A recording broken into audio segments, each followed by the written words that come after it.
Yes, it appears to be a warrant case. However,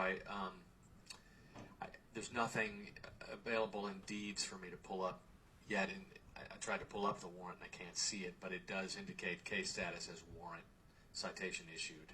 Yeah, I don't have the information either. Do you have the possible DIM summary?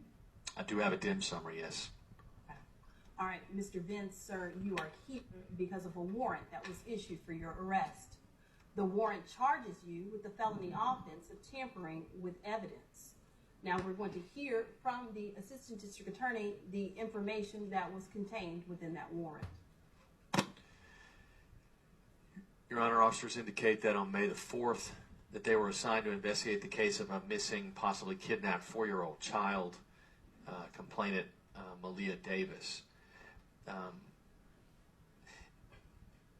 In the course of conducting that investigation, officers conducted a recorded interview with the defendant, Darian Vence, in which he stated that on Friday, May the 3rd, that he had left his apartment with the 4-year-old, his 2-year-old son, and that the three of them had gotten into his girlfriend's silver Nissan Altima, and then at some point while he was driving with the two children that he pulled over to check on the tire of the vehicle after he hit a bump when another vehicle pulled up behind him, and he stated that he was kidnapped by a group of Hispanic males in that truck, received a blow to his head, and said that he didn't see the car that he was driving again, and then he said that he passed out and woke up on the following evening at an unknown location on Highway 6 near Sugar Land, only with his 2-year-old son with him.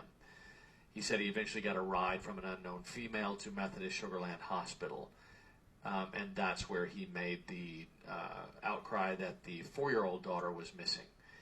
He said that police said that the defendant told them that there should not be any blood in his apartment. The officer reviewed video surveillance then from the porch of the neighbor's apartment next to the defendant's apartment. And the footage showed that at 1:40 p.m. on Friday, May the 3rd, that they recognized the defendant carrying out from the apartment, outside the apartment, from inside to outside, a large blue laundry basket with a large black trash bag inside. The defendant is seen to walk out of the camera's view and then return about 3 minutes later without the basket. He's then observed walking out of the apartment with cleaning supplies, including bleach. They did not view the complainant ever leaving the apartment. They did see the defendant leave later with only his 2-year-old son from the apartment.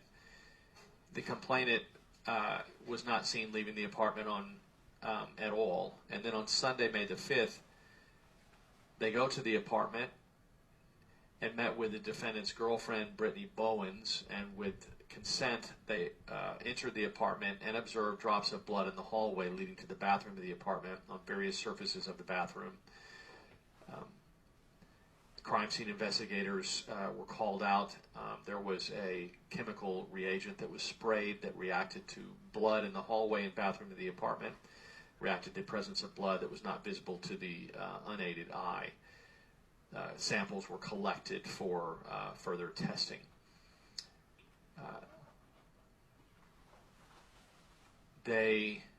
On Friday, May the 10th, the silver Nissan Altima driven by the defendant was processed for evidence. There was a blue laundry basket, similar in appearance to the blue laundry basket that he's observed on the video surveillance carrying out of the apartment on the night of the 3rd.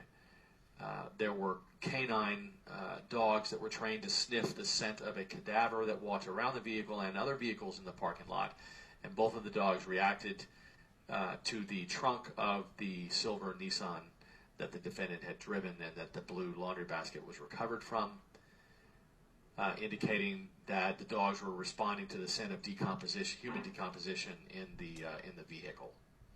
And so at this point, a warrant was obtained for tampering with a corpse, a human corpse.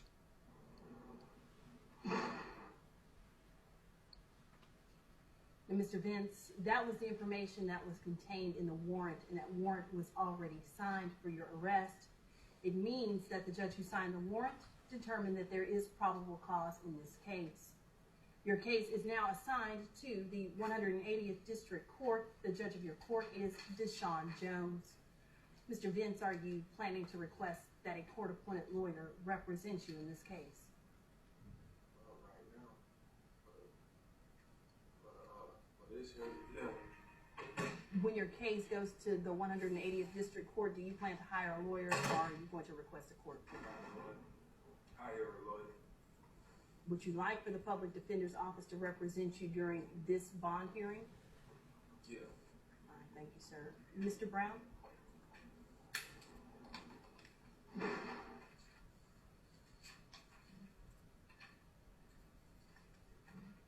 Yeah, Mr. Vince has been working at least for about the last 6 months in the warehouse.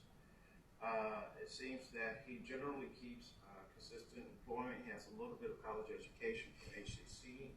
He does have a means of transportation to get to and from home court proceedings. He's been in the Houston area for most of his life, absent maybe 7 years.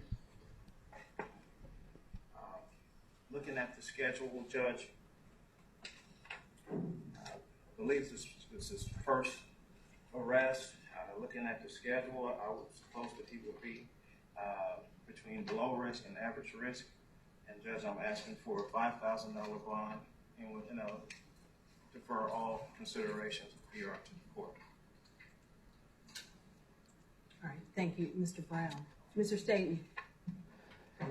Given the fact that there's clearly a continued investigation into a very serious crime involving the death of that 4-year-old, and that the defendant, at least in this particular instance, is connected with the death, and there's evidence of deception on the part of the defendant with regard to information that he gave the police in a recorded statement.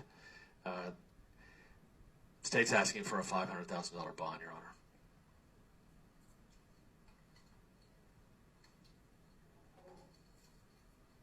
All right, thank you, Mr. Staten. All right, this court, as I'm sure everyone present in this courtroom is aware of this case, it has received much media attention, a lot of notoriety associated with this case, partially because the complaining witness, Miss Malia, is an adorable 4-year-old little girl, and I think she's captured the hearts and the attention of just about everyone in the world. So this court is aware of a lot of the facts that were not contained within the warrant, including the fact that Malia had suffered a traumatic brain injury while she was in the care of Mr. Vince and Miss Brittany Bowens. The court is also aware that Malia was returned to the custody of Mr. Vince and Miss Bowens despite that traumatic brain injury that she suffered. This court is aware that at some point in time, HPD was unable to locate Mr. Vince's whereabouts.